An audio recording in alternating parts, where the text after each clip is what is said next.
നീലാംബരി. രചന നീലാംബരി. അവതരണം Shahul Malayil. Editing Faisal C N Noonjeri. ഡോറിന് മുന്നിൽ നിന്ന് അകത്തേക്ക് നോക്കുന്ന നീലാംബരിയെ നിറഞ്ഞ പുഞ്ചിരിയോടെയാണ് ശാരദ ടീച്ചർ അകത്തേക്ക് ക്ഷണിച്ച്. അകത്തേക്ക് വാ മോളെ. ഒന്ന് വിളിച്ചുകൂടിയില്ലല്ലോ. മോള് നാട്ടിൽ നിന്ന് വരുന്ന വഴിയാണ്. ഈ ഹോസ്പിറ്റൽ എവിടെയാണെന്ന് അറിയായിരുന്നു മോൾക്ക്? റൂം കണ്ടുപിടിക്കാൻ ബുദ്ധിമുട്ടിയോ? വല്ലാത്ത ആവലാതി ആ ചോദ്യങ്ങളിലുണ്ടായിരുന്നു. അവളൊന്ന് പുഞ്ചിരിച്ചുകൊണ്ട് അകത്തേക്ക് കയറി. ഞാൻ നാട്ടിൽ നിന്ന് വരുന്ന വഴിയാ. ഒരു ഓട്ടോ പിടിച്ച് ഇവിടേക്ക് വന്ന് ഇവിടുത്തെ റിസപ്ഷൻ അന്വേഷിച്ചപ്പോൾ റൂം പറഞ്ഞു തന്നു. അവൾ ശോഭന ടീച്ചറെ കെട്ടിപ്പിടിച്ച കവിളിൽ ചുംബിച്ചു. അവർ തിരിച്ചവളുടെ മൂർത്താവിൽ ചുംബിച്ചു. അപ്പോഴാണ് അടുത്ത് നിൽക്കുന്ന സ്ത്രീയെ നീലാംബരി ശ്രദ്ധിച്ച്. വേഷം കണ്ടപ്പോൾ ഡോക്ടറാണെന്ന് അവൾക്ക് മനസ്സിലായി. തന്റെ കണ്ണുകളെ വിശ്വസിക്കാനാവാതെ നീലാംബരിയെ തന്നെ നോക്കി നിന്നുപോയി ശ്രീ പാർവതി. അതിസുന്ദരിയായ ഒരു പെൺകുട്ടി തന്റെ മുമ്പിൽ ഒരു ചെറു പുഞ്ചിരിയോടെ നിൽക്കുന്നു. അവളുടെ വസ്ത്രങ്ങളൊക്കെ പഴയ മോഡലുള്ളതാണ്. നെറ്റിയിൽ മാഞ്ഞു തുടങ്ങിയ ഒരു ഭസ്മക്കുറിയല്ലാതെ മറ്റൊരു തരത്തിലുള്ള മേക്കപ്പോ ആഭരണങ്ങളോ അണിഞ്ഞിട്ടില്ല. അരയ്ക്കൊപ്പം തട്ടി നിൽക്കുന്ന കട്ടിയുള്ള കോലമുടി മൊത്തത്തിൽ കൂട്ടിപ്പിടിച്ച് ക്ലിപ്പ് ചെയ്തിരിക്കുന്നു. തോളിൽ ചെറിയൊരു ബാഗും കയ്യിൽ അത്യാവശ്യം ഭാരമുള്ള തുണിസഞ്ചിയുമുണ്ട്. ഒറ്റനോട്ടത്തിൽ ഒരു പഴയ തനിനാടൻ നാട്ടിൻപുറത്തുകാരി. കണ്ടാൽ ലോകം മാറിയ വിവരമൊന്നും കുട്ടി അറിഞ്ഞിട്ടില്ലെന്ന മറ്റുള്ള വേഷവിധാനം. നീലാംബരിയെ തന്നെ നോക്കി അതിശയിച്ച് നിൽക്കുന്ന സ്ത്രീയെ കണ്ടതും ശോഭന ടീച്ചർ പറഞ്ഞു, ഇത് ഞങ്ങളുടെ നാട്ടിലുള്ള കുട്ടിയാ. ഈ മോളുടെ വീട്ടിനടുത്താണ് ഞങ്ങളുടെ വീട്. പ്രസവിച്ചിട്ടപ്പോഴേ എൻ്റെ കൈ വളർന്ന മോളാ. ശരിക്കും എൻ്റെ മോള് തന്നെയാ. ഇപ്പൊ ഇവിടെ ഒരു പ്രൈവറ്റ് സ്ഥാപനത്തിൽ ജോലി ചെയ്യാ. മോളെ, ഇത് പ്രേമേണ്ട ചികിത്സിക്കുന്ന ഡോക്ടറാ. അന്ന് മോളെ കാണാൻ വന്നപ്പോൾ ഞാൻ പറഞ്ഞില്ലേ ഒരു ഡോക്ടറെ കുറിച്ച്? ഓർക്കുന്ന ടീച്ചറമ്മ പേര് ഡോക്ടർ ശ്രീ പാർവതി എന്നല്ലേ? ടീച്ചറമ്മ ഒത്തിരി സഹായിച്ച ഈ റൂമൊക്കെ റെഡിയായി കൊടുത്ത ഡോക്ടർ അല്ലേ? അതിന് സ്ത്രീ ഒന്ന് പുഞ്ചിരിച്ചതേ ഉള്ളൂ. അവരൊരു ദീർഘശ്വാസം എടുത്തു. എന്നിട്ട് നീലാംബരിയുടെ തോളിൽ ചെറുതായും തട്ടി. ശേഷം ശോഭന ടീച്ചറുടെ മുഖത്തോങ്ങി പറഞ്ഞു, റൗണ്ട്സ് കഴിഞ്ഞിട്ടില്ല. 1-2 പേഷ്യൻസിന് കൂടി നോക്കാനുണ്ട്. ഞാൻ പോയിട്ട് പിന്നെ വരാം. ഇരുവരെയും നോക്കി പുഞ്ചിരിച്ചുകൊണ്ട് സ്ത്രീ മുറിവിട്ടിറങ്ങി. കയ്യിലിരുന്ന കവർ ടേബിളിലേക്ക് വെച്ച് പ്രേമസാറിനെ നോക്കിക്കൊണ്ട് അവൾ ചോദിച്ചു, പ്രേമനങ്ങൾ എങ്ങനെയാണ് ടീച്ചറമ്മ? അന്ന് കാൽവിരൽ അനങ്ങിയ ശേഷം എന്തെങ്കിലും മാറ്റം പിന്നീട് ഉണ്ടായോ? ഇല്ല മോളെ, പിന്നെ ഒന്നും ഉണ്ടായില്ല. എങ്കിലും പ്രതീക്ഷയ്ക്ക് വകയുണ്ടെന്നാ പാർവതി ഡോക്ടർ പറയുന്നു. അവരുടെ ഭർത്താവിൻ്റെ അച്ഛൻ ഇങ്ങനെയായിരുന്നു അത്രേ. ഇത്രയും സമയത്തൊക്കെ പറഞ്ഞ ഡോക്ടർ ഇവിടെ നിന്ന് എല്ലാം പറഞ്ഞു വന്നപ്പോൾ വല്ലാത്ത സങ്കടമായി. പാവം, നല്ലൊരു മനസ്സിൻ്റെ ഉടമയാ പാർവതി ഡോക്ടർ. ഒരു ഡോക്ടറാണെന്നോ പണുണ്ടോന്നുള്ള ഒരു ഭാവം അവർക്കില്ല. ശ്രീ പാർവതി പറഞ്ഞ ഓരോ കാര്യങ്ങളും അവരവളോട് പറഞ്ഞു. നീലാംബരിയുടെ ഹൃദയത്തിൽ ശ്രീ പാർവതി എന്ന സ്ത്രീ അപ്പോഴേക്കും താൻ കണ്ടതിൽ വെച്ച് ഏറ്റവും നല്ലൊരു മനസ്സിനുടമയായി മാറിക്കഴിഞ്ഞിരുന്നു. എന്നിട്ട് ഡോക്ടറിന്റെ അമ്മാവിനിപ്പോൾ എങ്ങനെയാണ് ടീച്ചറമ്മ? അവരൊക്കെ വലിയ ആൾക്കാരല്ലേ. അമേരിക്കയിലായിരുന്നു അദ്ദേഹത്തിന്റെ ചികിത്സ. അവിടെ വെച്ചൊരു സർജറി നടത്തി. ഇപ്പോൾ എഴുന്നേറ്റൊക്കെ നടക്കും. പക്ഷെ ആളെ തിരിച്ചറിയാനോ സംസാരിക്കാനോ കഴിയില്ല എന്ന്. അങ്ങനെയാണേലും വേണ്ടില്ല, എൻ്റെ പ്രേമേട്ടൊന്ന് എഴുന്നേറ്റ് കണ്ടാൽ മതിയായിരുന്നു. എന്നെ തിരിച്ചറിയണമെന്ന് എനിക്കൊരാഗ്രഹമില്ല. അദ്ദേഹത്തോടൊപ്പം ജീവിച്ച് കൊതി തീർന്നിട്ടില്ല.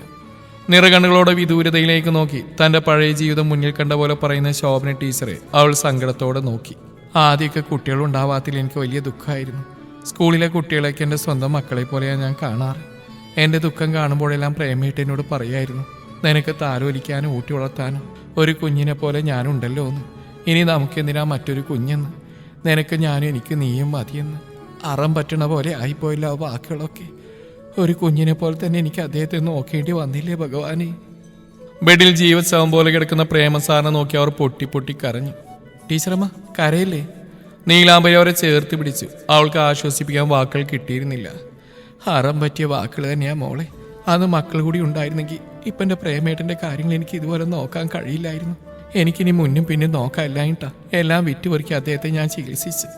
കുട്ടികളുണ്ടായിരുന്നെങ്കിൽ ഒരുപക്ഷെ ഞാൻ അവർക്ക് വേണ്ടി സ്വാർത്ഥയായിട്ടുള്ള അമ്മയായി മാറിയേനെ. മക്കൾക്ക് വേണ്ടി എല്ലാം കരുതി വെച്ചേനെ. ദൈവം എല്ലാം മുൻകൂട്ടി കണ്ടിട്ടുണ്ടാവും. എല്ലാ ശാപത്തിൻ്റെ വിഹിത. വാവിട്ട വാക്കുകൾ നീലാംബരിയുടെ മുഖം ചുളിയിച്ചു. ടീച്ചറമ്മ, ആരുടെ ശാപം? ശാപം കിട്ടിയ ജന്മമാണ് നമ്മളൊക്കെ. എന്ത് ചെയ്തിട്ടാ ശാപം കിട്ടിയത്? അമ്മ പറഞ്ഞ അറിവ് എനിക്ക് പ്രേമനങ്ങളെ കുറിച്ചുള്ളൂ.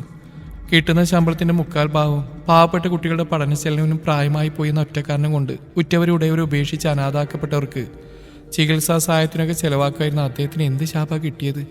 ആരുടെ ശാപ കിട്ടിയത്? ഈ ഞാൻ എന്ത് തെറ്റിയിട്ടാ നരകതുല്യായിട്ടുള്ള തറവാട്ടിൽ കുഞ്ഞുനാൾ മുതൽ കഷ്ടതകൾ അനുഭവിക്കുന്നത്? എന്നെ ഇത്രയും പേർക്ക് ഞാൻ എന്ത് തെറ്റ എല്ലാവരോടും ചെയ്ത്? ദൈവം എന്നൊക്കെ പറയുന്നത് വെറുതെയാ. അങ്ങനെയൊന്നും ഉണ്ടായിരുന്നെങ്കിൽ ദുഷ്ടന്മാരെ പന പോലെ വളർത്തില്ലല്ലോ. മോളെ, എല്ലാം വിധിയ. മോൾക്ക് ദൈവത്തിലുള്ള വിശ്വാസം ഇല്ലാണ്ടായോ? അരുത്, അങ്ങനെ ചിന്തിക്കുക പോലും അരുത്. മോളുടെ സമയം തുടങ്ങിയിട്ടേ ഉള്ളൂ. ഇത്രയും കാലം ആ തറവാട്ടിലുള്ളവർ തീരുമാനിച്ചതാണോ മോളുടെ ജീവിതത്തിൽ നടന്നോക്കെ? അന്ന് 10ാം ക്ലാസ്സിൽ പഠിത്തം മതിയാക്കിപ്പിക്കാൻ മോളുടെ അമ്മാവനോ അമ്മയോ വിചാരിച്ചിട്ട് നടന്നോ? പകരം എന്താ നടന്ന്? ഡിഗ്രി വരെ പഠിക്കാൻ കഴിഞ്ഞില്ലേ കുട്ടിക്ക്? ഇന്ന് കുട്ടി എത്തേണ്ടടുത്ത് തന്നെ എത്തിച്ചില്ലേ? ആര് തടഞ്ഞാലും വിധി നമ്മൾ എത്തിക്കേണ്ടടുത്ത് തന്നെ എത്തിക്കും. അടുത്ത ആഴ്ച നടക്കാൻ പോകുന്ന മുകുന്ദേട്ടനായിട്ടുള്ള നിശ്ചയമാണ് വിധി എനിക്കായിട്ട് കരുതി വെച്ച്. അതിനാണോ എന്നെ ഡിഗ്രി വരെയെങ്കിലും പഠിപ്പിച്ച്? ഞാൻ എത്തേണ്ടടുത്ത് തന്നെ എത്തി ടീച്ചറമ്മ. പക്ഷെ ശശിധരൻ മാമയാണ് ആ വിധി എഴുതിയെന്ന് മാത്രം. അവൾ പറഞ്ഞു കേട്ടുള്ള ആദ്യത്തെ ഞെട്ടിൽ നിന്ന് ശോഭന ടീച്ചർ പെട്ടെന്ന് മോചിതയായി. നിശ്ചയം അതും വഴിമാറിപ്പോവും കുട്ടി. മോളുടെ കാര്യത്തിൽ ഈ ശോഭന ടീച്ചറുടെ കണക്കുകൂട്ടലുകൾ പിഴച്ചിട്ടില്ല. ഇനി അതൊരിക്കലും പിഴക്കുകയില്ല. അന്ന് ഓഫീസിൽ വന്നിട്ട് പോകുമ്പോൾ ടീച്ചർ പറഞ്ഞൊരു കാര്യം അവൾക്ക് പെട്ടെന്നാണ് ഓർമ്മ വന്നത്. ടീച്ചറമ്മ എന്നെ ഓഫീസിൽ കാണാൻ വന്ന ദിവസം ഓർക്കുന്നുണ്ടോ? അന്ന് പറഞ്ഞില്ലേ ഞാൻ എത്തേണ്ടടുത്ത് തന്നെ എത്തിയെന്നൊക്കെ. ഇപ്പോഴും പറഞ്ഞല്ലോ അങ്ങനെ. അതെന്താ അങ്ങനെ പറഞ്ഞേ? നീലാംബരിയുടെ വാക്കുകളിൽ ആ ചോദ്യത്തോടൊപ്പം വല്ലാത്ത ആവേശവും കലർന്നിരുന്നു. മോളിപ്പോൾ ടീച്ചറമ്മയോടൊന്നും ചോദിക്കരുത്. സമയമാകുമ്പോൾ മോൾക്ക് എല്ലാം മനസ്സിലാവും. കൂടുതൽ പറയാൻ എനിക്കൊന്നും അറിയില്ല. അത്രമാത്രമേ എനിക്കിപ്പോൾ പറയാൻ കഴിയുള്ളൂ. ആവേശം കെട്ടടങ്ങിയവളുടെ മുഖത്ത് വീണ്ടും ദുഃഖത്തിന്റെ നിഴൽ വീഴുന്ന അവൾ ശ്രദ്ധിച്ചു. ടീച്ചറമ്മ ഒരു ചോദ്യം, ഒരേ ഒരു ചോദ്യം ഞാൻ ചോദിച്ചോട്ടെ? ഇത് ടീച്ചറമ്മയോട് ഞാൻ ചോദിക്കാൻ കാരണം ഞാൻ ജനിക്കുന്നതിന് മുമ്പ് തന്നെ എന്നെ അമ്മയോട്ട് ടീച്ചറമ്മക്ക് പരിചയമുള്ളതുകൊണ്ട് മാത്രമാണ്. പറയൂ, ഞാൻ ചോദിക്കുന്ന ഒരു ചോദ്യത്തിന് ആത്മാർത്ഥമായിട്ട് മറുപടി തരാൻ ടീച്ചറമ്മ കഴിയോ? എനിക്കറിയില്ല കുട്ടി, എങ്കിലും മോള് ചോദിച്ചോളൂ. എൻ്റെ അച്ഛൻ ശരിക്കും എൻ്റെ അച്ഛനാണെന്നാ കൊളപ്പടവിൽ? മടിച്ച് വിക്കി അവൾ ചോദിക്കാൻ പോകുന്ന ചോദ്യം മനസ്സിലാക്കിയിട്ടാണോ ശോഭന ടീച്ചറുടെ കണ്ണുകൾ മിഴിഞ്ഞു വന്ന്. നീലാംബരിയിൽ നിന്ന് ഈ ഒരു ചോദ്യം പണ്ട് മുതലേ പ്രതീക്ഷിച്ചതാണ്. താൻ ചോദിച്ച ചോദ്യം ആരും ചോദിക്കാൻ പാടില്ലാത്ത ഒന്നാണ്. മറ്റൊരാളിൽ നിന്ന് ആരും കേൾക്കാനോ ആഗ്രഹിക്കാത്ത ഒന്നാണ്. ഒരാളുടെ അച്ഛൻ ആ ആൾ തന്നെയാണോ അതോ മറ്റാരെങ്കിലും ആണോ എന്ന് ആർക്കാണ് ഈ ഒരു ചോദ്യം എളുപ്പത്തിൽ ചോദിക്കാൻ കഴിയുക? 22 വർഷക്കാർ അച്ഛൻ ആരാണെന്ന് മനസ്സിലാക്കിക്കൊണ്ട് തന്നെ ഒരമ്മയുടെ തണലിൽ മാത്രം ജീവിച്ച ഒരു മകൾ ചോദിക്കാൻ പാടില്ലാത്ത ചോദ്യം, ഒരമ്മയെ അപമാനിക്കുന്ന തരത്തിലുള്ള ചോദ്യം. നീലാംബരിയുടെ മനസ്സിൽ അതായിരുന്നു. അതെന്റെ അച്ഛൻ തന്നെയാണോ ടീച്ചറമ്മ അതോ മറ്റാരെങ്കിലും? ആ ചോദ്യം പൂർണ്ണമാക്കിയപ്പോൾ തന്റെ മുന്നിൽ നിൽക്കുന്ന ചെറിയ പെൺകുട്ടി അനുഭവിക്കുന്ന മാനസിക സംഘർഷം ശോഭന ടീച്ചർക്ക് മനസ്സിലാവുമായിരുന്നു. അവൾ കരഞ്ഞുകൊണ്ട് തന്റെ മുഖം പൊത്തിപ്പിടിച്ച് അടുത്തുള്ള കസേരയിലേക്ക് ഇരുന്നു. ഏങ്ങളടിച്ച് കരയുന്ന തന്റെ മകളാണ്. ജന്മം കൊണ്ടല്ല, കർമ്മം കൊണ്ട്. ജീവശവമായി കിടക്കുന്ന തന്റെ പാതിയെ ശോഭന ടീച്ചർ ഒരു നിമിഷം നോക്കിപ്പോയി. എല്ലാ ചോദ്യത്തിനും പൂർണ്ണതയിൽ ഉത്തരം നൽകാൻ കഴിയുന്ന ഒരേ ഒരാൾ അദ്ദേഹമാണ് തന്റെ മുമ്പിൽ ഇപ്പോൾ ഒന്ന് ചലിക്കാൻ കൂടി കഴിയാതെ കിടക്കുന്നത്. ഭയാനകമായ ആ ഓർമ്മകളും ദുരൂഹത നിറഞ്ഞ ഉത്തരമില്ലാത്ത ചോദ്യങ്ങളും അവരുടെ മനസ്സിലൂടെ കടന്നുപോയി. പക്ഷേ തനിക്കറിയാവുന്ന കുറച്ച് കാര്യങ്ങൾ പോലും ഇപ്പോൾ പറഞ്ഞാൽ ഈ കുഞ്ഞിന്റെ ഹൃദയം താങ്ങില്ല. പിന്നെ ടീച്ചറമ്മ എന്ന് ഒരിക്കലും അവൾ വിളിക്കില്ല. ഒരു പുഴുത്ത പട്ടിയെ പോലെ തന്നെ ആട്ടി ഓടിക്കും. പക്ഷേ തന്റെ ആയുസ് തുടങ്ങുന്നതിന് മുമ്പ് തന്നെ ഈ പൊന്നുമോൾ എത്തിക്കേണ്ടടുത്ത് എത്തിക്കുകയും വേണം, നീലാംബരിയുടെ കുടുംബത്തിലേക്ക്. എന്നാൽ മാത്രമേ താനും പ്രേമേട്ടനും അറിഞ്ഞോ അറിയാതെ ഈ കുഞ്ഞിനോട് ചെയ്ത പാപത്തിന് അടുത്ത ജന്മമെങ്കിലും തങ്ങൾക്ക് മോക്ഷം കിട്ടുകയുള്ളൂ. എല്ലാ ചോദ്യത്തിനും ഉത്തരം അറിയാമായിരുന്ന ഒരേ ഒരാൾ ഈ കിടക്കുന്ന തന്റെ ഭർത്താവാണ്. പക്ഷേ ഈ അടുത്തിടെയായി താൻ അറിഞ്ഞ കാര്യങ്ങളെക്കുറിച്ച് സമയമെടുത്ത് അന്വേഷിക്കണം, എന്നാലേ തനിക്ക് ഉത്തരം കിട്ടുകയുള്ളൂ. മോളെ, ഈ ടീച്ചറമ്മയോട് മോൾ ക്ഷമിക്കേ. ഈ പാപിക്ക് ഒന്നും അറിയില്ല, അറിയാൻ ശ്രമിച്ചിട്ടുമില്ല. വേണ്ട, എനിക്കറിയാം, കള്ള. ഒരേ പ്രായക്കാരല്ലെങ്കിൽ എൻ്റെ അമ്മയുമായിട്ടുള്ള ടീച്ചറമ്മയുടെ സൗഹൃദം തുളസി പറഞ്ഞ് കുറേയൊക്കെ എനിക്കറിയാം. എൻ്റെ മുത്തശ്ശനും അമ്മയെല്ലാം ഇപ്പം അടഞ്ഞിരിക്കുന്നത് ഒരു മൂടുപടം മാത്രമാണ്. ഈ കാലഘട്ടത്തിൽ നിസ്സാരമായിട്ട് കീറിക്കളയാൻ കഴിയുന്ന ഒരു മൂടുപടം. എന്നിട്ട് കൂടി എന്നെ രക്ഷിക്കാൻ പോലും അവർ ശ്രമിക്കുന്നില്ല. തുളസി പറഞ്ഞന്ന് കുറേ കഥകൾ എനിക്കറിയാം. അങ്ങനെ കഥകൾ കേട്ടിരുന്ന രാത്രിയിൽ ഉറക്കത്തിലേക്ക് വഴുതി വീഴുമ്പോൾ എപ്പോഴോ തുളസി പറഞ്ഞ് ഞാൻ കേട്ടതാ. തുളസിക്ക് അവരുടെ മുറച്ചെറുക്കനായിട്ടുണ്ടായിരുന്ന പ്രണയത്തെക്കുറിച്ച്. ആ മുറച്ചെറുക്കൻ എൻ്റെ അച്ഛൻ രാമാനുജനാ. തുളസി ഇതുവരെ വിവാഹം കഴിച്ചിട്ടില്ല. കേട്ടത് വ്യക്താക്കാൻ തുളസിയോട് അതേപ്പറ്റി ഞാൻ ചോദിച്ചതാ. അന്ന് അവർ വിഷയം മാറ്റി. പിന്നെ അതേപറ്റിയൊന്നും പറഞ്ഞില്ല. ചോദിക്കുന്ന സംശയങ്ങൾക്ക് ആരും എനിക്ക് കൃത്യമായിട്ട് മറുപടി തരാറില്ല. പക്ഷെ ഞാൻ കാണാറുള്ള സ്വപ്നങ്ങൾ എനിക്കതിനുള്ള മറുപടി തരാറുണ്ട്. അന്നൊക്കെ എന്നെ മരിച്ചുപോയ അച്ഛനാണ് എനിക്കതൊക്കെ കാട്ടിത്തരുന്നെന്നാ ഞാൻ കരുതിയത്. ഞാൻ കാണുന്ന സ്വപ്നങ്ങളൊക്കെ പണ്ട് നടന്നോ ഇനി നടക്കാൻ പോകുന്ന ആയ കാര്യങ്ങളാണെന്ന് എനിക്ക് ഉറപ്പുണ്ട്. അങ്ങനെയാണെങ്കിൽ നിങ്ങളെല്ലാം എനിക്ക് പറഞ്ഞു തന്ന രാമാനുജൻ എന്ന അച്ഛൻ്റെ രൂപം എൻ്റെ സ്വപ്നത്തിലില്ല, പകരം മറ്റാരാണ്. എനിക്ക് ഉറപ്പുണ്ട് തുളസിയുടെ സ്നേഹിതന്റെ മുറിയിലേക്ക് എൻ്റെ അമ്മ ഒരിക്കലും പോവില്ല. എൻ്റെ അമ്മ ഒരിക്കലും അയാളെ സ്വന്തം മുറിയിൽ കയറ്റുകയില്ല. അപ്പൊ പിന്നെ എൻ്റെ അച്ഛൻ എന്ന് പറയുന്ന രാമാനുജൻ എൻ്റെ അമ്മയെ ചതിച്ചതാണ്. ശരിക്കും ഞാൻ പിഴച്ചുണ്ടായവളാണ്. ഈ ചോദ്യങ്ങൾ എനിക്കൊരിക്കലും ഒരു അമ്മയോട് ചോദിക്കാൻ കഴിയില്ല. പിന്നെ ഞാനെങ്ങനെ ഉത്തരം കണ്ടെത്തും? ഞാനെങ്ങനെ ആ തറവാട്ടിൽ നിന്ന് രക്ഷപ്പെടും? ഇനി എൻ്റെ മുമ്പിൽ ഒരേ ഒരു വഴി മാത്രമേ ഉള്ളൂ, ടീച്ചറമ്മ. എൻ്റെ ജീവൻ അത് ഞാൻ വിധിക്ക് തന്നെ തിരിച്ചു കൊടുക്കും. മോളെ, ഒരു ഞെട്ടിലോടെയാണ് ശോഭന ടീച്ചർ അവളെ വിളിച്ചത്. ഓടിച്ചെന്ന് അവളെ അവർ നെഞ്ചോടിയേർത്ത് അങ്ങനെ തന്നെ നിന്നുപോയി. ആ മുറിയിൽ നീലാംബരിയുടെ അടക്കിയുള്ള തേങ്ങലുകൾ ഉയർന്നു കേട്ടു. ശോഭന ടീച്ചർ നിശബ്ദം കരഞ്ഞു. അവളെ അവർ തടഞ്ഞില്ല. വിഷമങ്ങൾ അവൾ കരഞ്ഞു തീർക്കട്ടെ എന്ന് അവർ കരുതി. ഉടുത്തിരുന്ന സാരി തിളപ്പാൽ മുഖം അമർത്തി തുടച്ചുകൊണ്ട് അവർ തീരുമാനമെടുത്തു. മോളെ, നിന്റെ അച്ഛൻ അത് മോൾ കരുതും പോലെ രാമാനുജനല്ല. ടീച്ചറമ്മ പറഞ്ഞ വാക്കുകൾ കേട്ട് ഒരു നിമിഷം മുഖമുയർത്തി അവൾ അവരെ നോക്കി. ആ കസേരയിൽ നിന്ന് അവൾ ചാടി എഴുന്നേറ്റു. പറ ടീച്ചറമ്മ, പിന്നെ ആരെൻ്റെ അച്ഛൻ? എനിക്കറിയാതെ ആരാണെന്ന്. കുറച്ചു നാൾ മുമ്പ് ഒരു അദ്ദേഹത്തിൻ്റെ കുടുംബത്തെക്കുറിച്ചോ ബന്ധുക്കളെക്കുറിച്ചോ എനിക്കൊന്നും അറിയില്ലായിരുന്നു. പക്ഷേ ഇപ്പം എൻ്റെ മുമ്പിൽ ഒരു സൂചനയുണ്ട്. സമയമായി എന്ന് എനിക്ക് തോന്നുമ്പോൾ ഞാനത് മോളോട് പറയും. അതുവരെ ആരെയും ഞാൻ വിശ്വസിക്കില്ല. എല്ലാവരും ചതിയന്മാര്. പക്ഷെ എനിക്ക് തീരെ സമയമില്ല ടീച്ചർമ്മ. എനിക്കിനി മുന്നേ പിന്നെ നോക്കാനില്ല. ഒരു തവണ പറയാൻ ആരാണെന്ന്. ഞാൻ ആരെയും ബുദ്ധിമുട്ടിക്കില്ല. ഒന്ന് കണ്ടാൽ മതി. പറ്റുമെങ്കിൽ ഒരു വാക്ക് ചോദിക്കണം. എന്തിനു വേണ്ടി ഞങ്ങൾ തനിച്ചാക്കിയെന്ന് ഒരു വാക്ക്. ആ വാക്ക് എനിക്ക് ചോദിക്കണം. എന്തിനെൻ്റെ അമ്മയെ ചതിച്ചിട്ട് പോയി എന്ന്. അമ്മയുടെ എൻ്റെയും മാനത്തിന് വിലയിടുന്ന ആ ജന്തുക്കളുടെ മുമ്പിൽ എന്തിനാണ് ഞങ്ങൾ ഇട്ടെറിഞ്ഞ് കൊടുത്തതെന്ന് ഒരു അവസരം കൂടി തന്നാൽ ഞങ്ങളെ രക്ഷിക്കാമെന്ന് കൂടി. ഏങ്ങലടിച്ച് കരഞ്ഞുപോയി അവൾ കരഞ്ഞുകൊണ്ട് തന്നെ കേണ അപേക്ഷിച്ചു. ശീലകണക്കെ കണ്ണുനീർ പൊഴിക്കുന്ന ടീച്ചറമ്മയുടെ കണ്ണുകളിലേക്ക് നോക്കി അവരുടെ ഇരുതോളിലും കൈവച്ച് അവൾ ശക്തമായി കുലുക്കി. പറ ടീച്ചറമ്മ, ആരയാള്? അയാളിപ്പോ ജീവനോടെ ഇല്ല, മരിച്ചു. അല്ല, കൊന്നു. ഇഞ്ചിഞ്ചായി നരകിപ്പിച്ച് കൊന്നു അയാൾ നിന്റെ തറവാട്ടിലുള്ളവര്. ഉറപ്പുള്ള വാക്കുകൾ കേട്ട് മിന്നൽ പുണ്ടരയേറ്റ പോലെ നിന്നുപോയി നീലാംബരി നിമിഷങ്ങളോളം. തിരികെ തളർന്ന കസേരയിലേക്ക് തന്നെ അവൾ ഇരുന്നു. തൊട്ടടുത്ത് കിടക്കുന്ന ബൈസ്റ്റാൻഡർ ബെഡിലേക്ക് ശോഭന ടീച്ചർ അവൾക്കരികിലായിരുന്നു. ഇരു കൈകളും കോർത്തു പിടിച്ച് നിലത്തേക്ക് തുറിച്ചു നോക്കി പ്രതീക്ഷയായിട്ടിരിക്കുന്ന നീലാംബരിയുടെ കൈയിലേക്ക് അവർ കൈ ചേർത്തു.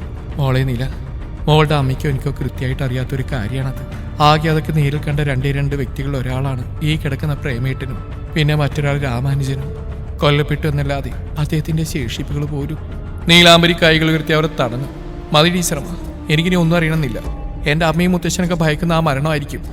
അവരുടെ നാവടപ്പിക്കുന്ന അതിന്റെ ഭീകരതയായിരിക്കും. ഇനി ഈ നീലാംബരിക്ക് ഒന്നും അറിയണമെന്നില്ല. അറിവച്ച കാലത്തുനിന്ന് മനസ്സിൽ കയറിക്കൂടിയതാ അച്ഛൻ മറ്റാരാണെന്നുള്ള തോന്നല്. കാര്യസ്ഥ രാമാനുജനാണ് എൻ്റെ അച്ഛനെന്ന് എല്ലാവരും പറയുമ്പോൾ എൻ്റെ മനസ്സിലുള്ള ഈ ചോദ്യം ആരോടാ പോയി ചോദിക്കുക? ആ ചിന്തയിലായിരുന്നു ഞാൻ. ഇപ്പൊ മനസ്സിനൊരു സമാധാനമുണ്ട്. തറവാട്ടിലെല്ലാവരും അച്ഛൻ്റെ ജീവൻ കവർന്നുകൊണ്ട് പിറവെടുത്തുള്ളെന്ന് പറയുമ്പോൾ ഞാൻ അങ്ങനെയെല്ലാം സമാധാനിക്കാൻ വേണ്ടി ഇപ്പോൾ ഒരു ഉത്തരവുണ്ടല്ലോ. മറ്റൊരാളാണ് എൻ്റെ അച്ഛനെന്ന് എനിക്ക് സ്വയം പറഞ്ഞ് ആശ്വസിക്കാമല്ലോ. ഇനിയൊരിക്കലും നീലാംബരി രഹസ്യങ്ങൾ തേടി നടക്കില്ല. എൻ്റെ അമ്മയെ കൂടി നഷ്ടപ്പെടുത്താൻ വയ്യ എനിക്ക്. ടീച്ചറമ്മ പറഞ്ഞ ആ വിധി, അതിനായി കാത്തിരിക്കാം. ഒരു നിമിഷത്തെ നിശബ്ദതയ്ക്ക് ശേഷം അവൾ പറഞ്ഞു, ഞാൻ ഇറങ്ങട്ടെ ടീച്ചറമ്മ. മോളെ വേണ്ട, ഒന്നും പറയണ്ട. ഇതൊക്കെ കുറച്ച് നേരത്തെ തന്നെ പറയായിരുന്നില്ല എന്നോട്. സാരമില്ല, ഓരോന്നിനും ഓരോ സമയമുണ്ടല്ലോ, അങ്ങനെയല്ലേ? ടേബിളിൽ നിന്ന് തുണി സഞ്ചിയിൽ നിന്ന് അവൾ ടീച്ചറമ്മക്ക് വാങ്ങിയ ഫ്രൂട്ട്സ് ഇറങ്ങുന്ന പൊതിയെടുത്ത് അവിടെ തന്നെ വെച്ചു. തന്റെ ബാഗും തോളിൽ തൂക്കി മനസ്സ് കല്ലാക്കി അവൾ റൂമിൽ നിന്ന് പുറത്തേക്ക് ഇറങ്ങി നടന്നു. കുറച്ചു ദൂരം നടന്നു കഴിഞ്ഞപ്പോൾ ഒഴിഞ്ഞൊരു കോറിഡോറിന്റെ റെയിലിങ്ങിൽ പിടിച്ചു നിന്ന് അവൾ ഒരിക്കൽ കൂടി കിതച്ചു. ഇട്ടിരിക്കുന്ന ഷോള് മുഖത്ത് അമർത്തി വിതുമ്പി കരഞ്ഞു. ഹോട്ടൽ സ്റ്റാർ പ്ലാസയിൽ ഒരു ക്ലയന്റ് മീറ്റിംഗിന് ശേഷം തനിക്കായി എടുത്ത റൂമിൽ വിശ്രമിക്കായിരുന്നു ജാൻ. കുറച്ചു നേരമായി താൻ വല്ലാതെ അസ്വസ്ഥനാണ്. തനിക്ക് പ്രിയപ്പെട്ട എന്തോ തന്നിൽ നിന്ന് അകന്നു പോകുന്ന പോലൊരു തോന്നൽ. തന്റെ വേണ്ടപ്പെട്ട ആർക്കോ എന്തോ സംഭവിച്ച പോലൊരു തോന്നൽ. അവന്റെ മനസ്സും അകാരണമായി നീറി. ഫോൺ കയ്യിലെടുത്ത് ഒരു നിമിഷം അതിലേക്ക് നോക്കി. കീർത്തനയ്ക്ക് താൻ വാണിംഗ് കൊടുത്തതാണ് നീലാംബരി ഇന്ന് ഓഫീസിൽ എത്തിയിരിക്കണമെന്ന്. പക്ഷേ രാവിലെ ക്യാമറ ചെക്ക് ചെയ്തപ്പോൾ അവളെ കണ്ടില്ല. പിന്നെ നോക്കാൻ മനസ്സ് അനുവദിച്ചില്ല. അവൻ ഫോണിൽ ശ്രീ പാർവതിയുടെ നമ്പർ ഡയൽ ചെയ്തു. ഒരു പേഷ്യന്റ് റൂമിൽ നിന്ന് പുറത്തിറങ്ങി നടക്കുകയാണ് ശ്രീ. മനസ്സിൽ നിറയെ ശോഭന ടീച്ചറുടെ റൂമിൽ നിന്ന് ആ പെൺകുട്ടിയുടെ മുഖമായിരുന്നു. എന്ത് സുന്ദരിയായ കുട്ടിയാണത്. കാഴ്ചയിൽ ഏതോ പാവപ്പെട്ട വീട്ടിലാണെന്ന് തോന്നുന്നു. വസ്ത്രം കണ്ട് മാത്രം ആരെയും ജഡ്ജ് ചെയ്യാൻ പാടില്ലെന്നാണ്. എങ്കിലും അങ്ങനെ ചിന്തിച്ചു പോയി അവർ. തന്റെ മക്കൾക്ക് വേണ്ടി ഇതുപോലെ രണ്ട് കുട്ടികളെ കണ്ടുപിടിക്കണം. ഉണ്ണിക്കുട്ടന്റെ കാര്യം ആലോചിക്കുമ്പോൾ കുറച്ച് പാടാണ്. പെട്ടെന്നാണ് യൂണിഫോം കോട്ടിന്റെ പോക്കറ്റിൽ നിന്ന് ഫോൺ ശബ്ദിച്ച്. അടുത്ത റൂമിലൂടെ പോകുന്ന കോറിഡോറിലൂടെ നടന്നുകൊണ്ട് ശ്രീ ഫോണിലേക്ക് നോക്കി. അവരുടെ ചുണ്ടിലൊരു പുഞ്ചിരി വിരിഞ്ഞു. ഉണ്ണിക്കുട്ടാ. ഏയ് ശ്രീ, എന്താ പരിപാടി? Do you have lunch? ഇല്ല മോനു, റൗണ്ട്സിലാ. സമയം കഴിഞ്ഞല്ലോ ശ്രീ, എന്താ late? Is there any special case? ഇല്ല മോനെ, പരിചയമുള്ള ഒരാളിനോട് സംസാരിച്ചിരുന്നാ.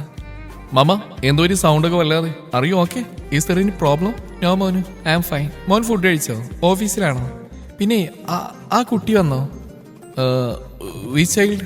ഒന്ന് പോടാ, ഒന്നും അറിയാത്ത പോലെ. ആ നീലാംബരി എന്ന് പറയുന്ന കുട്ടി വന്നോന്നാ ഞാൻ ചോദിച്ചത്. അത് കുട്ടിയല്ലല്ലോ, ഒരു ലേഡിയല്ലേ. അത് മമ്മ എന്തിനാ അറിയുന്നത്? ഡാ, ഇന്നലെ നീ വീട്ടിലുണ്ടാക്കിയ പുകിലെന്ന് ഞാൻ മറന്നിട്ടില്ല. ഞാൻ അത്രയും വിളിച്ചിട്ട് നീ പാതിരാത്രി എന്റെ കോളൊന്നും എടുത്ത്. അത് ഞാൻ കിരണിനെ ഫ്ലാറ്റിലേക്ക് അയച്ച ശേഷം ഞാനൊന്നും മറന്നിട്ടില്ല. Oh God, please stop it Sree. ഞാൻ ഓഫീസിൽ എത്തിയിട്ടില്ല. എനിക്കൊരു മീറ്റിംഗ് ഉണ്ടായിരുന്നു. ആഫ്റ്റർനൂൺ ഞാൻ ഓഫീസിൽ പോകും. And I don't know about her. Okay മോനിനി എന്നാ വീട്ടിലേക്ക് വരുന്നത്? എനിക്ക് മോനിനോട് ഇമ്പോർട്ടൻ്റ് ആയിട്ടുള്ള കാര്യം പറയാനുണ്ട്. Only with me? കാരണം കിരൺ ഞാൻ എന്തു പറഞ്ഞാലും അനുസരിക്കും. പക്ഷെ നീ അനുസരണ തീരെ ഇല്ലാത്തവനാ. നിനക്ക് ശരിയെന്ന് തോന്നി നീ ചെയ്യുള്ളൂ. അതിനി ആര് പറഞ്ഞാലും നീ കേൾക്കില്ല, എൻ്റെ ഏട്ടനെ പോലെ. സോ എനിക്ക് നിന്നോട് മാത്രമായി സംസാരിക്കണം. ജാൻ ചെറുതായി ഒന്ന് ചിരിച്ചു. ഓക്കെ, ഞാനൊരു 2 days ബിസി ആയിരിക്കും. ന്യൂ പ്രൊജക്ടിൻ്റെ ഷൂട്ട് സ്റ്റാർട്ട് ചെയ്യണം. ഡിസൈൻസ് ഓൾമോസ്റ്റ് റെഡിയാണ്. So I will come on Wednesday. Is that okay? ശരി മോനെ, thank you so much for calling me now. അതെന്താ അങ്ങനെ ഒരു ടോക്ക്? ഒന്നുമില്ലടാ മുത്തേ, ബൈ. ബൈ ശ്രീ. നിറഞ്ഞ പുഞ്ചിരിയോട് അവനും ബൈ പറഞ്ഞ് ഫോൺ കട്ട് ചെയ്തു. ശോഭന ടീച്ചറുടെ മുറിയിൽ നിന്നിറങ്ങിയ ശേഷം മനസ്സിനാകെ ഒരു വല്ലായ്മ ഉണ്ടായിരുന്നു ശ്രീക്ക്. ലീവ് എടുത്ത് വീട്ടിൽ പോയാലെന്ന് പോലും ആലോചിച്ചതാണ്. പക്ഷെ ഓരോ മുറികളിലും കുട്ടികൾ ഉൾപ്പെടെ തനിക്കായി കാത്തിരിക്കുന്നുണ്ടെന്ന് ആലോചിച്ചപ്പോൾ അത് വേണ്ടെന്ന് ശ്രീ തീരുമാനിച്ചു. ഈ അടുത്തിടെയാണ് ശോഭന ടീച്ചറെയും പ്രേമൻ സാറിനെയും കാണാൻ ഇടയായത്. പ്രേമൻ സാറിന് മുമ്പ് എവിടെയോ കണ്ട ഒരു പരിചയം തനിക്ക് തോന്നിയിരുന്നു. പക്ഷെ എത്ര ആലോചിച്ചിട്ട് ഒരു എത്തുംപിടിയും കിട്ടുന്നില്ല. തന്റെ പഠനകാലത്തുള്ള ബന്ധങ്ങളൊക്കെ ഓർത്തു നോക്കി. പക്ഷെ വല്ലാതെ മെലിഞ്ഞുപോയ പ്രേമൻ സാറിന്റെ ശരിക്കുള്ള മുഖം ഓർമ്മയിൽ വരുന്നില്ല. ഒരു ഡോക്ടറായ താൻ ദിവസം എത്രയോ ആൾക്കാരെ കാണുന്നതാണ്. എന്നിട്ട് കൂടി ഒരു പരിചയം തോന്നിയോണ്ടാണ് അവരുടെ കാര്യങ്ങൾ അവരോട് തന്നെ ചോദിച്ച് മനസ്സിലാക്കിയത്. പക്ഷെ അതെന്തായാലും നന്നായി. താൻ ചികിത്സാ സഹായം ചെയ്യുന്നവരുടെ കൂട്ടത്തിൽ ഒരാൾ കൂടി ആയല്ലോ. അപ്പോഴാണ് ശ്രീ ആ കാഴ്ച കണ്ടത്. കോറിഡോറിന്റെ അവസാന ഭാഗത്തായി റെയിലിംഗിൽ കൈ ചേർത്ത് മുഖം താഴ്ത്തി ഒരു പെൺകുട്ടി നിൽക്കുന്നു. അത് ആ കുട്ടിയല്ലേ, ശോഭന ടീച്ചറുടെ കൂടെ റൂമിൽ കണ്ട ആ കുട്ടി? ശ്രീ അവിടേക്ക് നടന്നു, വേഗത്തിൽ തന്നെ. ശ്രീ പാർവതി നീലാംബരിയുടെ അടുത്തേക്ക് വേഗത്തിൽ നടന്നു. കോറിഡോറിലുള്ള റെയിലിംഗിൽ തലയാഴ്ച നിൽക്കുന്ന അവിടെ തോളിൽ കൈവച്ചു ശ്രീ. കരഞ്ഞു കലങ്ങിയ കണ്ണുകളും ചുവന്നു തുടുത്ത മുഖവും ഉയർത്തി ചെറിയൊരു അമ്പരപ്പും ചമ്മലും കലർന്ന ഭാവത്തിൽ തന്നെ നോക്കുന്ന നീലാംബരിയെ സ്ത്രീ അല്പം ഞെട്ടലോടെ നോക്കിപ്പോയി. തൊട്ടുമുന്നേ നിറഞ്ഞ പുഞ്ചിരിയോടെ നിന്ന കുട്ടിയാണിപ്പോൾ കരഞ്ഞളന്ന മട്ടിൽ നിൽക്കുന്നത്. കുട്ടി, എന്താ പറ്റിയത്? എന്തിനാൾ കരയുന്നത്? സുഖമില്ലേ? പറഞ്ഞുകൊണ്ട് തന്നെ സ്ത്രീ അവളുടെ നെറ്റിയിലൊന്ന് തൊട്ടു നോക്കി. അവളില്ല എന്നർത്ഥത്തിൽ തലയാട്ടുക മാത്രമേ ചെയ്തുള്ളൂ. എന്തെങ്കിലും പറഞ്ഞാൽ ചിലപ്പോൾ താൻ കരഞ്ഞു പോകും. കാരണം എന്തു പറ്റിയെന്നൊരു വാക്കാണ് താൻ ഇപ്പോൾ കേട്ടത്. ആ ഒരൊറ്റ ചോദ്യത്തിൽ തളർന്നുപോയ ആരെയും എല്ലാം മറന്നൊന്ന് പൊട്ടിക്കരയിക്കാനുള്ള അത്രയും കരുത്തുണ്ട്. പക്ഷേ പരിചയമില്ലാത്ത ഒരാളുടെ മുമ്പിൽ താനത് ആഗ്രഹിക്കുന്നില്ല. ചുമ്മാ വഴിയിൽ കരയാൻ ഇയാൾക്ക് എന്താ വട്ടുണ്ടോ? ചെറിയൊരു കുസൃതിയോടെയാണ് സ്ത്രീ അത് ചോദിച്ചത്. അവളൊന്ന് പുഞ്ചിരിക്കാൻ ശ്രമിച്ചു. വക്കീലിനോടും ഡോക്ടറോടും കള്ളം പറയുന്ന കാരണവന്മാർ പറഞ്ഞിരിക്കുന്നത്. സോ എന്തായാലും സത്യം പറഞ്ഞു. ഇനി എന്നോട് പറയാൻ പറ്റാത്ത വല്ലതും ആണോ? ഏയ്, അങ്ങനെയൊന്നുമില്ല ഡോക്ടർ. എൻ്റെ ടീച്ചറമ്മയുടെ അവസ്ഥ ആലോചിച്ചപ്പോൾ സങ്കടം വന്ന. പെട്ടെന്ന് വായിൽ വന്ന കള്ളവൾ സ്ത്രീയോടായി പറഞ്ഞു. കാരണം തൻ്റെ സത്യങ്ങൾ തന്നിൽ തന്നെ ഒടുങ്ങട്ടെ എന്ന് അവൾ കരുതി. ശോഭന ടീച്ചറെ കുട്ടി പണ്ട് മുതലേ കാണുന്നല്ലേ, പിന്നെന്താ? സ്ത്രീ സംശയത്തോടെ ചോദിച്ചു. അതെ, പക്ഷേ ടീച്ചറമ്മ ഓരോന്ന് പറഞ്ഞ് കരഞ്ഞപ്പോൾ ഞാനറിയാതെ കരഞ്ഞുപോയി. അവൾ സ്ത്രീയുടെ മുഖത്ത് നോക്കിയില്ല. കാരണം താൻ കള്ളം പറയുകയാണല്ലോ. ടീച്ചർ കരയുമ്പോൾ താൻ വേണ്ട അവരെ സമാധാനിപ്പിക്കാൻ. ഒരു മകളെ പോലെയല്ലേ അവർക്ക് മോള്. ആ താൻ തന്നെ ഇങ്ങനെ തളർന്നാലോ? സാരമില്ല, അതൊക്കെ മാറുന്നൊരു ദിവസം വരും കേട്ടോ. ഞങ്ങൾ ഡോക്ടർമാരൊക്കെ പിന്നെ എന്തിനാ ഇവിടെയുള്ളത്? എല്ലാം ഓക്കെ ആവും കേട്ടോ. നീലാംബരി ദീർഘശ്വാസം എടുത്തു. ഷോള് കൊണ്ട് കണ്ണു മുഖവൾ അമർത്തി തുടച്ചു. ശേഷം സ്ത്രീയെ നോക്കിയൊന്ന് പുഞ്ചിരിച്ചു. എൻ്റെ അമ്മയെ പോലെ അല്ല, ശരിക്കും എൻ്റെ അമ്മ തന്നെയാണ് ടീച്ചറമ്മ. ആ അമ്മയെ സഹായിച്ച ഡോക്ടർ ഞങ്ങൾക്ക് ദൈവത്തിന് തുല്യ. അത്രയ്ക്ക് പാവം എൻ്റെ ടീച്ചറമ്മ. എൻ്റെ ഓർമ്മ വെച്ച കാലം മുതൽക്കേ ഞാൻ കാണുന്ന ടീച്ചറമ്മയുടെ ഈ കഷ്ടപ്പാടും പ്രേമകളുടെ കൊണ്ടുള്ള ഈ ഓട്ടവും അർഹതപ്പെട്ടവർക്ക് തന്നെയാണ് ഡോക്ടർ ഈ പുണ്യപ്രവൃത്തി ചെയ്ത്. ശരിക്കും ഞാൻ ഓർക്കുകയായിരുന്നു, ഡോക്ടറെ പോലുള്ളവരാ ഞങ്ങൾ സാധാരണക്കാർക്കൊരു ആശ്വാസം. ഡോക്ടറെ പറ്റിയെന്ന് ടീച്ചറും പറഞ്ഞപ്പോഴേ എനിക്കൊന്ന് കാണണമെന്നും ഒരു നന്ദി പറയണമെന്നൊക്കെ ഉണ്ടായിരുന്നു. ഇന്ന് ഇങ്ങോട്ട് വന്നപ്പോൾ പോലും ഒന്ന് കാണാൻ കഴിഞ്ഞെങ്കിൽ എന്ന് ഓർത്താൻ ഞാൻ വന്ന്. നിറഞ്ഞ പുഞ്ചിരിയിൽ നിഷ്കളങ്കമായി തൻ്റെ കൈകളിൽ പിടിച്ച് തന്നോട് നന്ദി പറയുന്ന സുന്ദരി കുട്ടിയെ നോക്കി തിരിച്ച് എന്തു പറയണമെന്ന് സ്ത്രീക്ക് അറിയില്ലായിരുന്നു. കുട്ടി, ഇതുപോലെ ചേർത്ത് പിടിക്കാൻ ആരെങ്കിലും ഉള്ളത് തന്നെ ആ ടീച്ചർക്ക് ഒരു ആശ്വാസമല്ലേ? സ്വന്തം മകളല്ലെങ്കിൽ പോലും കുട്ടി കാണിക്കുന്ന സ്നേഹവും കരുതലും വെച്ച് നോക്കുമ്പോൾ ഞാൻ ഈ ചെയ്യുന്നതൊന്നും ഒന്നുമല്ല. പുറത്തുനിന്ന് ആളുകൾ നോക്കുമ്പോൾ ഇതൊക്കെ വെറൊരു ചാരിറ്റി. പക്ഷെ സ്നേഹം, കരുതൽ, അതിന് പണം കൊണ്ട് വിലയിടാൻ കഴിയില്ല മോളെ. നമ്മളൊന്ന് തളരുമ്പോൾ ഒരു താങ്ങായിട്ട് ഒരാൾ കൂടിയുള്ളത് എപ്പോഴും നല്ലതല്ലേ? ടീച്ചർ കിട്ടിയ പുണ്യാണ് കുട്ടി നീ. എന്തോ ഓർത്തെന്ന പോലെ നീലാംബരിയുടെ കണ്ണുകൾ വീണ്ടും നിറഞ്ഞു തുളുമ്പി. കണ്ണുകൾ അമർത്തി തുടച്ചുകൊണ്ട് അവൾ പറഞ്ഞു. ശരിയാ, ഒരുപാട് പണമുള്ളവർക്കൊരു ചാരിറ്റി തന്നെയാണ് ഇത്. പക്ഷെ കഷ്ടപ്പെട്ട് സമ്പാദിച്ച പണം ചാരിറ്റിക്ക് വേണ്ടി ഉപയോഗിക്കാൻ ഈ സുന്ദരി ഡോക്ടറിനുള്ളൊരു കുഞ്ഞ് ഹൃദയത്തിന് തോന്നിയല്ലോ. അത് ചിലരുടെയൊക്കെ കണ്ണുകൊണ്ട് നോക്കുമ്പോൾ വെറും ചാരിറ്റി തന്നെയാണ്. പക്ഷെ ഞങ്ങളുടെ കണ്ണുകൊണ്ട് നോക്കുമ്പോൾ ദൈവത്തെയാണ് കാണുന്നത്. ഈ ലോകത്ത് സ്വത്തിനും പണത്തിനും വേണ്ടി പെണ്ണിൻ്റെ മാനത്തിന് വിലയിടുന്നവർ സ്വന്തം കുടുംബത്തിനെ ഉണ്ടാകുമ്പോൾ ആരും തുണയായിട്ടില്ലാതെ തികച്ചും അപരിചിതരായ ആൾക്കാരെ ഒരാൾ സഹായിക്കുന്നുവെങ്കിൽ അയാൾ എന്നും ദൈവത്തിന് തുല്യമാണ്. സ്ത്രീ വല്ലാത്തൊരു അതിശയത്തോടെ അവൾ നോക്കി നിന്നു. എന്നിട്ടൊരു പുഞ്ചിരിയോടെ അവളുടെ മുഖം തൻ്റെ കൈക്കുമ്പിളിൽ കോരിയെടുത്തു. ഈ സുന്ദരിക്കുട്ടി ഇങ്ങനെയൊക്കെ പറയാൻ ആരാ പഠിപ്പിച്ച്? ഈ കുഞ്ഞുവായ കൊണ്ട് എന്ത് വലിയ കാര്യങ്ങളായി പറയുന്നത്? ആരാ മോളുടെ റോൾ മോഡൽ? അച്ഛനോ അമ്മയോ അതോ ടീച്ചറമ്മയോ? നിഷ്കളങ്കമായ ഒരു കുഞ്ഞിന്റെ വർത്തമാനം കേട്ട സന്തോഷമായിരുന്നു ശ്രീ പാർവതിയിൽ. അതുകൊണ്ട് തന്നെ ഒരു കൊച്ചുകുട്ടിയോട് ചോദിക്കും പോലെയാണ് സ്ത്രീ അത് ചോദിച്ചത്. നീലാംബരിക്ക് നെഞ്ചു പൊട്ടുന്ന പോലെ തോന്നി. എന്തു പറയണമെന്നറിയാതെ അവൾ നിന്നു. ആരുടെ പേരാണ് താൻ പറയേണ്ടത്? ഒരച്ഛൻ എങ്ങനെയാണ് മക്കളെ സ്നേഹിക്കുന്നതെന്ന് ഞാൻ കണ്ടിട്ടില്ല. പണ്ട് സ്കൂളിൽ പഠിക്കുമ്പോൾ മറ്റു കുട്ടികളെ സ്നേഹത്തോടെ കൂട്ടിക്കൊണ്ടുപോകാൻ വരുന്ന അച്ഛന്മാരെ കണ്ടിട്ടുണ്ട് താൻ.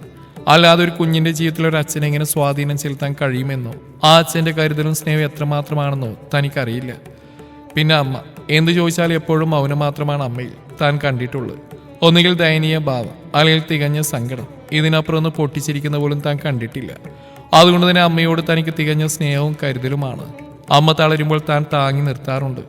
അമ്മയുടെ നിസ്സഹായാവസ്ഥ കാണുമ്പോൾ തൻ്റെ ആവശ്യങ്ങൾ താൻ പലപ്പോഴും മറക്കാറുണ്ട്. അമ്മയുടെ മുഖത്ത് ഭയം നിഴലിക്കുമ്പോൾ ഞാൻ സ്വയം ഒരു അമ്മയായി പരിഹാരം കാണാറുണ്ട്. അതിനപ്പുറം അമ്മയിൽ കണ്ടുപിടിക്കാൻ മാത്രം എന്താണുള്ളത് അറിയില്ല. പിന്നെ ടീച്ചറമ്മ പല അവസരത്തിലും ഒരു ദൈവത്തെ പോലെ താങ്ങി നിർത്തിയ, തന്റെ വിഷമഘട്ടങ്ങളിൽ അവരുടെ ദുഃഖങ്ങൾ മറന്നുകൊണ്ട് തനിക്ക് വേണ്ടി നിശബ്ദം കരുക്കൾ നീക്കിയ ടീച്ചറമ്മ. ഇടറിയ സ്വരത്തിൽ അവൾ പറഞ്ഞു, എനിക്കങ്ങനെ റോൾ മോഡലാക്കാൻ പറ്റിയ ആരും എൻ്റെ ചുറ്റിനില്ല ഡോക്ടർ. പിന്നെ ടീച്ചറമ്മ എനിക്കെന്ന കരുതലും സ്നേഹവും അത് ഞാൻ മരണം വരെ മറക്കില്ല. അത്രയേ ഉള്ളൂ. ഒരു ചെറിയ ചോദ്യത്തിന് ഒത്തിരി ആലോചിച്ച് ഉത്തരം പറയുന്ന പെൺകുട്ടി. എന്താവും ആ കുട്ടി അത്രമാത്രം ചിന്തിക്കാൻ പ്രേരിപ്പിച്ചിട്ടുണ്ടാവുക. അതുകൊണ്ടാണ് ആ ചോദ്യം ശ്രീ ചോദിച്ചത്. മോളുടെ വീട്ടിലാരൊക്കെയുണ്ട്? ഈ ചോദ്യം ചോദിക്കാൻ ഡോക്ടറെ പ്രേരിപ്പിക്കുന്നത് തൻ്റെ ഇപ്പോഴത്തെ മാനസികാവസ്ഥയിൽ നിന്നും തന്നിൽ കാണുന്ന ഈ ദുഃഖഭാവമായിരിക്കണം. മറ്റൊരു നാട്ടിലെ നീലാംബരി ഈ നാട്ടിലെ നില എന്ന പെൺകുട്ടിയാവാനുള്ള സമയമായി. അവൾ വേഗം നല്ലൊരു പുഞ്ചിരി സ്ത്രീക്ക് സമ്മാനിച്ചു. എല്ലാം മറന്നുകൊണ്ട് വളരെ സന്തോഷത്തോടെ അവൾ സംസാരിക്കാൻ ശ്രമിച്ചു. അച്ഛൻ ചെറുപ്പത്തിലെ മരണപ്പെട്ടു. ചെറിയൊരു കൂട്ടുകുടുംബം ഞങ്ങളുടേത്. മുത്തശ്ശൻ, മുത്തശ്ശി, അമ്മാവൻ, അമ്മായി, അമ്മാവൻ്റെ മകൻ, പിന്നെ ഞാനും അമ്മയും. ആഹാ, ഒരു കല്യാണത്തിലുള്ള ആളുണ്ടല്ലോ. എന്നിട്ടാണോ റോൾ മോഡലാക്കാൻ പറ്റിയ ആരും കൂടില്ലെന്നൊക്കെ പറഞ്ഞ്? ഏയ്, ആളില്ലാഞ്ഞിട്ടൊന്നല്ല. എല്ലാവരും പഴഞ്ചന്മാരാന്നേ. കാലം മാറിയെന്ന് അറിഞ്ഞിട്ടില്ല. ചിരിച്ചുകൊണ്ട് രഹസ്യം പറയും പോലെ പറയുന്നവളെ നോക്കി സ്ത്രീ ഒന്ന് ചിരിച്ചു. അതിപ്പോൾ താനും ഏതാണ്ടൊക്കെ അങ്ങനെ തന്നെയാണല്ലോ. നീലാംബരിയെ മൊത്തത്തിലൊന്ന് നോക്കിക്കൊണ്ടാണ് സ്ത്രീ അത് പറഞ്ഞു. അതിന് അവളൊന്നും ചിരിച്ചു. അപ്പം ശരി, എനിക്കൊരു പേഷ്യൻറ്റിനെ കൂടി നോക്കാനുണ്ട്. ടീച്ചറമ്മയെ കാണാൻ മോളിനെ വരുമ്പോൾ എന്നെ കൂടി ഒന്ന് പരിഗണിച്ചേക്കണേ. ചിരിച്ച് സന്തോഷത്തോടെ ഇരുവരും രണ്ടു വഴിക്ക് നടന്നു. പെട്ടെന്ന് സ്ത്രീ ഒന്ന് തിരിഞ്ഞു നോക്കി. പക്ഷെ നീലാംബരി അവിടെ ഉണ്ടായിരുന്നില്ല. കഷ്ടമായല്ലോ. ഇത്രയും നേരം സംസാരിച്ചിട്ടും പേര് ചോദിക്കാൻ മറന്നല്ലോ. ആ പോട്ടെ, ശോഭന ടീച്ചറോട് ചോദിക്കാം. നല്ല ഐശ്വര്യമുള്ള കുട്ടി. അവരുടെ മനസ്സിൽ മറ്റെന്തൊക്കെയോ ചിന്തകൾ കടന്നുപോയി. അതിന്റെ സന്തോഷം അവരുടെ മുഖത്തുമുണ്ടായിരുന്നു. തുടരും ഈ കഥയുടെ ബാക്കി ഭാഗം നാളെ ഇതേ സമയം.